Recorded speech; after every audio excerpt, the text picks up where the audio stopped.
حضرت عائشہ خود گواہی دیتی ہیں سب سے زیادہ حضور حضرت فاطمہ سے پیار کرتے ہیں.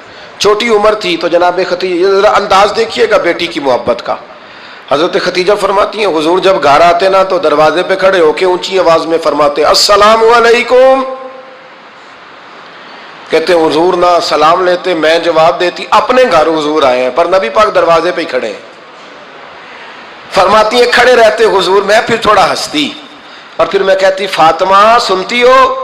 اماں جی سنتی ہوں. فرمایا تمہارے ابا آ گئے ہیں دروازے پہ. تو فرماتی ہیں جناب فاطمہ وہاں سے دوڑ کے آتی اور رسول کریم کا دروازہ کھولتی، پھر نبی پاک کو انگلی سے پکڑ کے اندر لاتی. فرماتی ہیں جب تک وہ جاتی نہیں اللہ کے رسول دروازے پہ کھڑے رہتے. وہ انگلی پکڑ کے لاتی، پھر رسول کریم انہیں گود میں بٹھا لیتے.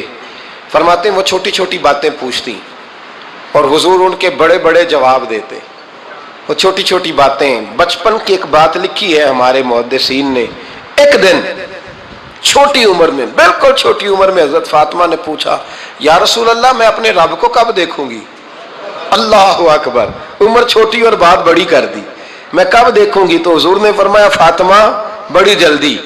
رب کریم تمہیں جنت میں لے جائے گا اور ساری جنتی عورتوں کی سردار بنائے گا اور پھر میرا رب تجھے اپنا دیدار بھی کرائے گا. تو جناب فاطمہ الزہرا رضی اللہ تعالیٰ عنہا چھوٹی چھوٹی باتیں کرتی. حضرت خدیجہ کہتی ہیں جب چلے جاتے نا حضور تو میں پھر بلاتی، میں کہتی ادھر آنا فاطمہ، کیا باتیں کر رہی تھی اپنے ابا سے؟ تو کہتی پھر وہ مجھے بتاتی بھی اور راضی بھی ہوتی. یہ سلسلہ آخر تک چلا.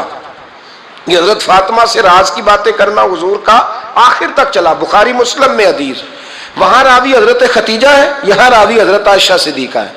جناب عائشہ صدیقہ کہتی ہیں حضور کے وصال ظاہری سے کچھ دن پہلے خود نبی کریم علیہ السلام نے حضرت فاطمہ الزہرا کو بلایا اور جب وہ آئیں تو کہتی ہیں ان کو میں نے آتے دیکھا تو میں نے پھر حضور کو ان کے استقبال کے لیے کھڑے ہوتے بھی دیکھا. پھر حضور نے ان کا ماتھا چوما، جہاں بیٹھے تھے وہاں بٹھایا، پہلو میں بیٹھ گئے اور فرماتے ہیں پھر باپ بیٹی باتیں کرنے لگے. میں کوئی چیز بنا رہی تھی تو جناب عائشہ کہتی ہے میں نے دیکھا کہ حضور نے ان کے کان میں کوئی بات کہی تو جناب فاطمہ رونے لگ گئی. پھر حضور نے کان میں کچھ کہا تو وہ مسکرانے لگی.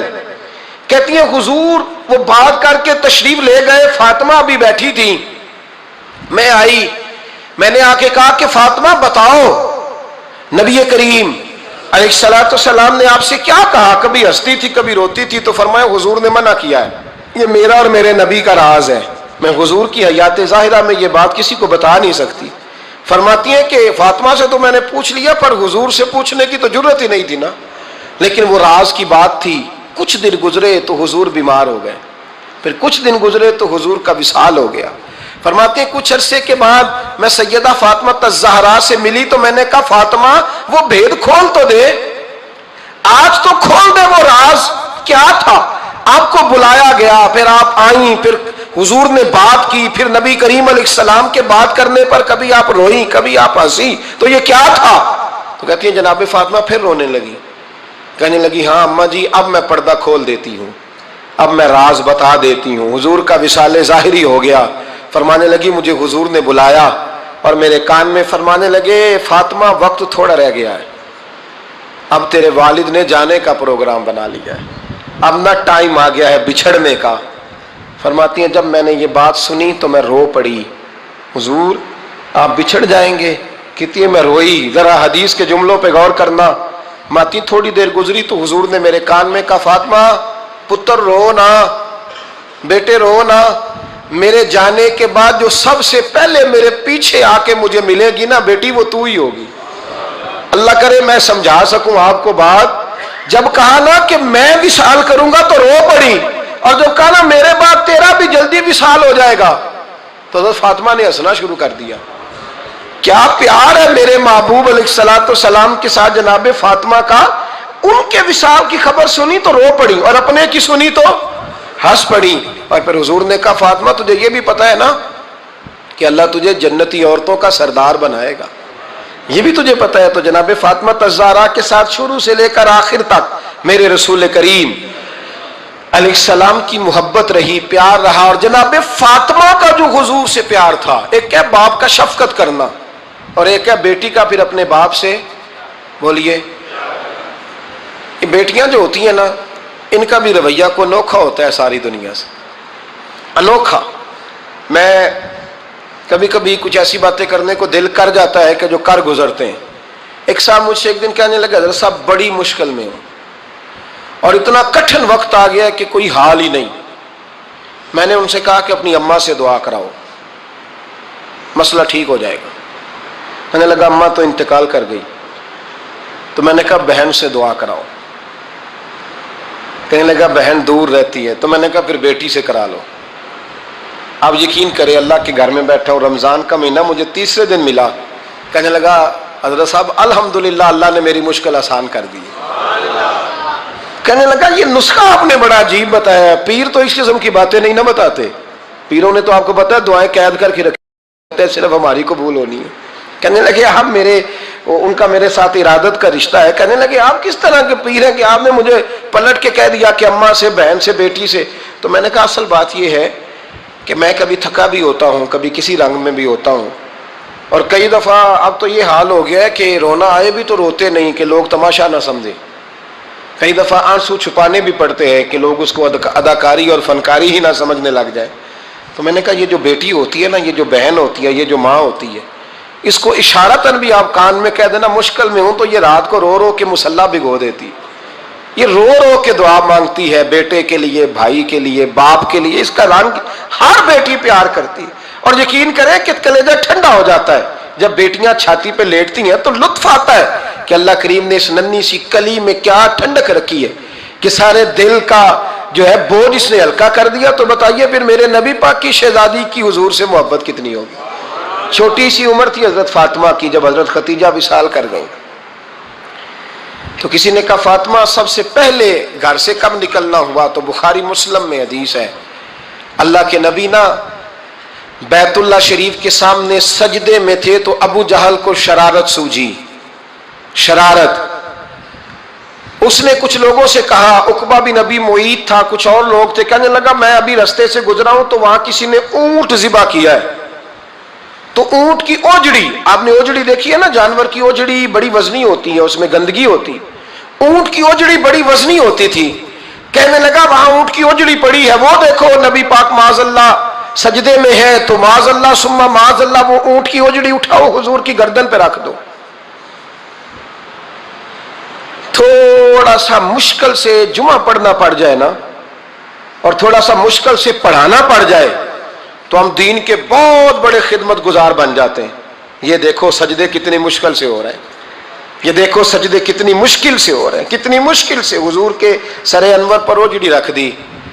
یہ وہ وقت ہے کہ نہ تو چچا ابو طالب ہیں جو پہنچ جاتے، نہ جناب ختیجہ ہیں جو بندوبست کرتی، تو کسی نے نہ جناب ختیجہ کے دروازے کے سامنے منہ کر کے کہا کہ محبوب کے گھر والوں حضور کے سر اقدس پر اوجڑی رکھ دی ہے کسی نے، اور حضور سر اقدس اٹھاتے ہیں تو تکلیف محسوس کرتے ہیں۔ جناب فاطمہ کہتی پہلا دیہڑا تھا جب میں چہرے پہ کپڑا ڈال کے نہ تو اپنے بابا کے لیے نکلی، فرماتی پہلا دن تھا، میں حرم کعبہ میں پہنچی، حضور کو سجدے میں دیکھا تو چھوٹے چھوٹے ہاتھوں سے میں نے اوجڑی نیچے گرائی، حضور بولے کچھ نہیں، نہ میں نے کوئی بات کی، میں نے حضور کی انگلی کو تھاما اور میں کنویں پہ لے آئی، حضور بھی نہیں بولے، جناب سیدہ فرماتی میں بھی نہیں بولی، حضور بیٹھ گئے اور میں کنویں سے پانی نکالنے لگی، میں حضور کی زلفیں دھوتی جاتی اور حضور روتے جاتے، زلفیں دھوتی جاتی اور حضور روتے جاتے۔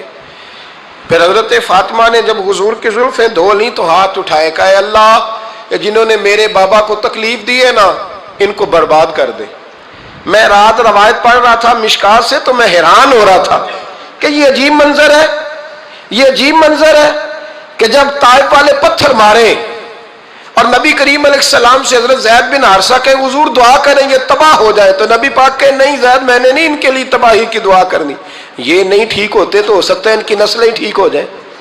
اور جب احد میں وہ لوگ پتھر مار کے دانت شہید کر دیں، حضرت ابوبکر صدیق جیسی ٹھنڈی طبیعت کا آدمی عرض کرے حضور دعا کریں یہ تباہ ہو جائے، تو حضور نے فرمایا اللہم اہد قومی فإنہم لا یعلمون، یا اللہ میری قوم کو ہدایت دے، یہ جانتے نہیں یہ کیا کر رہے ہیں۔ حضور نے کبھی بھی کسی کے لیے دعائیں ضرر نہ فرمائی، لیکن آج یہ عجیب منظر ہے، شاید یہ واحد وہ وقت ہے کہ جناب فاطمہ الزہرا نے جب کہا نا کہ اے اللہ انہیں برباد کر دے، انہوں نے آج میرے والد کو تکلیف دی ہے، حضرت فاطمہ کی دعا سن کے تو حضور نے بھی ہاتھ اٹھائے، کہا اے اللہ جیسے میری بیٹی کہتی ہے نا ویسے ہی کر دے، اللہ کر دے انہیں برباد، فاطمہ جیسے کہتی ہے ویسے، اللہ کرے آپ کو سمجھ آئے میری بات کی، کہ وہاں جہاں شدید تکلیف دی گئی وہاں حضور نے کسی کے لیے ایسی دعا، اور یہاں فرمایا اللہ جیسے فاطمہ کہتی ہے ویسے، اللہ اکبر۔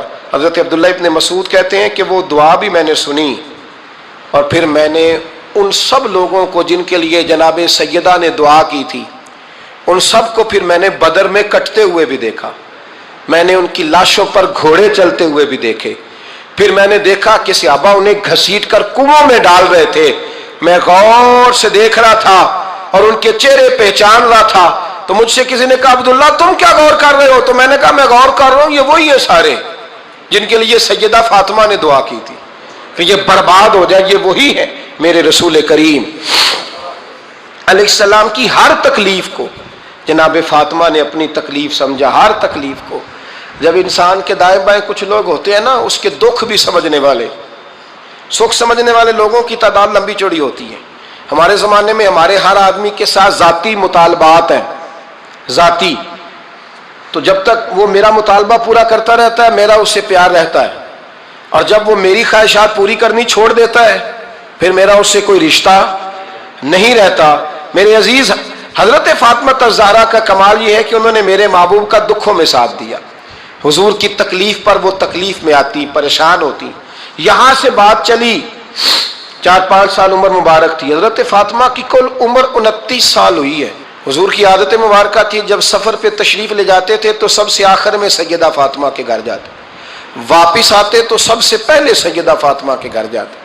مولا علی کہتے ہیں ایک دن میں نے عجیب نظارہ دیکھا، نبی کریم علیہ السلام سفر سے واپس آنے والے تھے، میں نے حضرت فاطمہ کو اطلاع دی کہ حضور آج پہنچ جائیں گے، تو انہوں نے گھر سارا صاف کیا، سجایا، سنوارا، کھانا پکایا، لیکن فرماتی ہیں جیسے ہی حضور اندر داخل ہوئے نا گھر کے، جناب فاطمہ نے حضور کا چہرہ دیکھا تو ہاتھ پکڑ کے چومنے لگی، اور کہتے ہیں جب انہوں نے سر اٹھایا تو ان کا چہرہ سارا آنسوؤں سے بھرا ہوا تھا۔ رسول کریم نے بیٹی کے سر پہ ہاتھ رکھا، بٹھا لیا، فرمایا فاطمہ بیٹے رونے والی تو بات کوئی نہیں تھی، کیوں رو پڑی ہو؟ تو عرض کرنے لگی محبوبہ میں بچپن سے دیکھ رہی ہوں، محنت کرتے، جد و جہد کرتے، مشقت کرتے، یا رسول اللہ آج آپ آئے ہیں تو آپ کے چہرے پر تھکاوٹ کے آثار ہیں، حضور وجود تھکا ہوا ہے۔ یا رسول اللہ میں نے ساری زندگی آپ کو کام کرتے دیکھا ہے، مدینے والے حبیب مجھے بتا تو صحیح کام کب تک کرنا ہے؟ کوئی وقت آئے گا جب آپ کی کمر بھی بستر سے لگے، کوئی ٹائم آئے گا آپ گھر میں بیٹھیں من پسند غذائیں کھائیں، حضور کب تک یہ جد و جہد کرنی ہے، کب تک یہ کام ہوگا؟ جناب فاطمہ فرماتی حضور نے میرے آنسو پونچھے۔ مولا کائنات شیر خدا فرماتے ہیں نبی کریم علیہ السلام فرمانے لگے فاطمہ تیرے باپ کی ڈیوٹیاں بڑی زیادہ ہیں، جب تک دنیا کے آخری کونے تک دین نہیں پہنچ جاتا اور جب تک اینٹیں اور پتھر بھی میرے دین کا پیغام سن نہیں لیتے اتنی دیر تک تیرا باپ جد و جہد کرتا ہی رہے گا۔ یہ بڑا مشکل کام ہے، یہ دین کا سفر، یہ دین کی جد و جہد، یہ دین کی تھکاوٹ، آپ اپنی مرضی نہیں کر پاتے، لوگ اپنی مرضی کے ساتھ جی نہیں پاتے جو اس رستے کے مسافر ہوتے ہیں، وہ دین کی پراپرٹی ہوتے ہیں، انہیں دین کے مطابق چلنا پڑتا ہے۔ تو جناب فاطمہ نے وہ سارے رنگ دیکھے رسول کریم علیہ السلام کی حیات مبارکہ کے، پھر یہ ساری کیفیت جب دیکھی نا کہ حضور اتنی محنت کرتے ہیں تو پھر جناب فاطمہ کو میرے نبی کی امت سے پیار بڑا ہو گیا صلی اللہ ہو، سمجھیے گا اس بات کو، امت مسلمہ سے حضرت فاطمہ کو بڑا۔ امام حسن کہتے ہیں میری اماں سارے کام کرتی تھی گھر کے، اب تو شہزادے ہیں نا ہمارے بچے، کام اور بچی، یعنی بچی میکے سے واپس آتی ہے تو سب سے بڑا دکھڑا یہ سناتی ہے کہ وہ کام بڑا کراتے ہیں، یہی ہے نا دکھڑا؟ ہاں نہ تو کریں، سب سے بڑا دکھڑا کیا ہے؟ پتہ نہیں کیا کراتے ہوں گے، ہال نہیں چلوا لیتے کہیں، یا کچھ چکی نہیں پسوا لیتے، پتہ نہیں کون سا ایسا کام ہے۔ اور آپ ناراض نہ ہو جانا، میں بھی بیٹی کا باپ ہوں، میں بھی بہنوں کا بھائی ہوں، میں بھی اس بات کو سمجھتا ہوں، لیکن ایک بات ذہن میں رکھنا کہ یہ بات نہیں ہے کوئی کرنے والی کہ سارے بچی کے ماں باپ جمع ہو کے پہنچ جاتے ہیں ہماری بچی جی کام بڑے کرتی ہے. مثلاً کیا کرتی ہے؟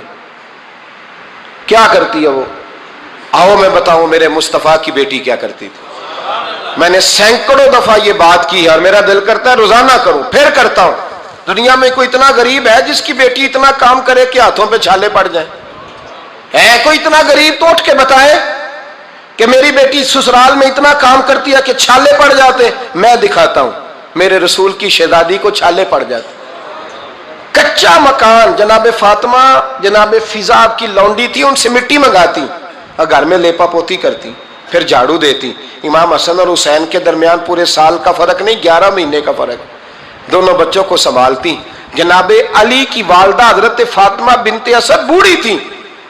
جناب فاطمہ وہ کھول کے نوکری کرتی کہ حضرت فاطمہ بول پڑتی، حضرت فاطمہ بنت اسد بول پڑتی.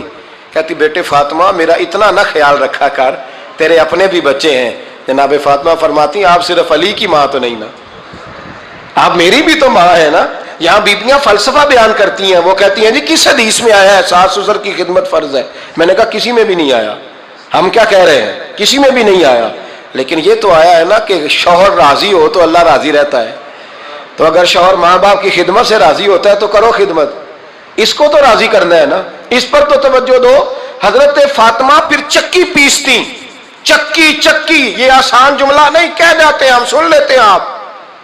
چکی پیس کر، جو پیس کر اس کا آٹا بنانا، پھر بچوں کے لیے کھانا پکانا. پھر ایک دن کہنے لگے علی آپ کی آمدن تھوڑی ہے، خرچے زیادہ، چرخا نہیں لا دیتے؟ فاطمہ کیا کرو گی؟ فرمایا تھوڑا سا سود بنا لیا کروں گی، تم بیچ آیا کرنا. چلو میں تھوڑا ہاتھ بٹاؤں گی. یہ ساری ڈیوٹیاں کر کے حضرت حسن برواتے ہیں. پھر عزت والے رسول کی عزت والی بیٹی، پھر شانوں والے نبی کی شانوں والی بیٹی، پھر پاک محبوب کی پاک شہزادی، ساری ڈیوٹیاں کر کے رات کو مولا علی سے کہتی اگر آپ اجازت دیں تو اللہ کو راضی نہ کر لوں. حضرت علی فرماتے فاطمہ جیسے دل کرے. تو امام حسن کہتے ہیں پھر میری ماں مصلی بچھا لیتی، مصلی، اور پھر ساری رات وہ نماز پڑھتی، ساری رات. اور فرماتے ہیں جب سویرے ہاتھ اٹھاتی تو پہلی دعا یہ کرتی اے اللہ میرے رسول کی امت پہ رحم فرما، اے اللہ میرے رسول کی امت پہ رحم فرما. تو کہتے ہیں زمانے بیت گئے یہ دعا سنتے تھے. ایک دن میں قریب گیا تو میں نے کہا امی حضور کوئی دعا میرے لیے بھی کر دیں، کوئی حسین کے لیے بھی کر دیں، کوئی زینب کے لیے بھی کر دیں.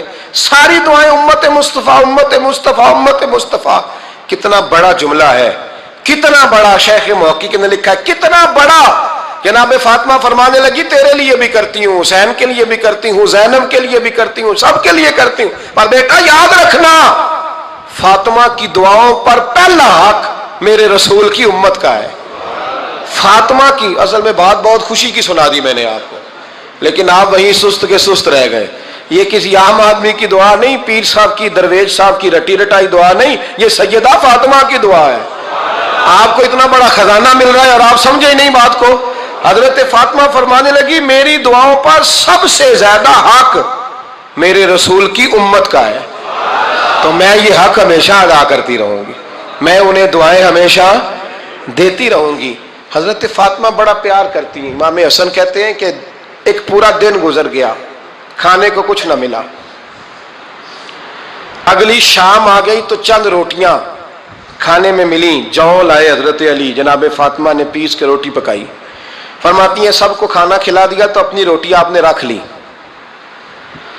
جب آپ کھانا کھانے لگی، کھانے پر ہاتھ ہی رکھا تھا کہ دروازے پر کسی نے صدا دی. تو کہتے ہیں بولنے والے کے لفظ بڑے عجیب تھے، جس نے صدا دی نا اس کے لفظ بڑے عجیب تھے. کہنے لگے اور رسول اللہ کی بیٹی میں 2 دن سے فاقے میں ہوں، تو مجھے پتا ہے اس گھر سے روٹی ضرور ملے گی. جناب فاطمہ نے نہ کھانا اٹھایا. امام حسن کو کہنے لگی بیٹے دے آ. جناب حسن کہتے ہیں مجھے بڑی تکلیف ہوئی، ہم سب کھانا کھا چکے تھے، مولا علی بھی کھا چکے تھے، صرف میری اماں نے نہیں کھایا تھا. ماں اور بیٹے کا پیار، اور پھر حسن حسین اور سیدہ کا پیار. فرماتے میں نے کہا اماں جی آدھی دے دیتے ہیں، آدھی آپ کھا لیں، پورا دن گزر گیا آپ فاقے سے ہیں. تو کہتے ہیں حضرت فاطمہ نے میرے سر پہ ہاتھ رکھا، پھر میرا ماتھا چوما. کہنے لگی بیٹا تو نے اس کی آواز نہیں نہ سنی جس نے صدا لگائی، اس نے نہ تو علی سے بات کی نہ تیرے ساتھ بات کی، اس نے تو کہا رسول اللہ کی بیٹی، تم نے صدا نہیں نہ سنی، اس کے لفظ کیا ہے، اس نے تو میرے ساتھ بات کی، اور پھر فرمایا بیٹے میں ایک دن سے فاقے میں ہوں، وہ 2 دن سے فاقے میں، میرا ایک دن گزارا اور ہو جائے گا امت کے ساتھ۔ ایک دن نا ایک نبی پاک کی بارگاہ میں شخص آیا، اس نے کلمہ پڑھا، قبیلہ بنو سلیم سے اس کا تعلق تھا، نبی کریم علیہ السلام نے اس سے اس کی مالی حالت پوچھی، تو عرض کرنے لگا یا رسول اللہ صلی اللہ علیہ وسلم میرے قبیلے میں 3000 لوگ ہیں اور سب سے غریب میں ہی ہوں۔ نبی کریم صلی اللہ تعالیٰ علیہ وسلم نے فرمایا اس کی مدد کرو بھائی۔ حضرت صاحب بن عبادہ اٹھے تو انہوں نے نا اس کو کہا کہ میری اونٹنی باہر کھڑی ہے تو یہاں سے اٹھ کے چل، میں اونٹنی تجھے دیتا ہوں۔ مولا علی شیر خدا اسی وقت اٹھے اور آپ نے اپنے سر سے امامہ شریف اتارا، فرمایا میں نے کل ہی خریدا ہے، یہ میں تمہیں تحفے میں دیتا ہوں۔